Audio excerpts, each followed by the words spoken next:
મિત્રો હું પછી રિયાન માનવ મિતાંશ હાલ પેપ્સી લેવા આવ્યા છીએ. તમે જોઈ શકો છો તમે જોવો છો પાછળ પેપ્સી ઘણી બધી છે. પાછળના ભાગે આ પેપ્સી છે. મિત્રો હંમેશા ભાણિયાઓને એન્જોય કરાવવો જ જોઈએ. એક ભાણે તે 100 બ્રાહ્મણ બરાબર હોય છે. હું મારા ભાણિયાઓને એન્જોય કરાવું છું. ભાણા એન્જોય કરીએ છીએ ને આપણે. કેટલી વાર પેપ્સી લેવા આવ્યા દીકરાઓ? બોલો કેટલી વાર? આગળ કેટલી વાર?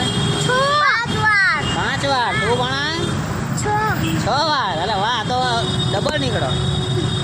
તમારું નામ શું છે?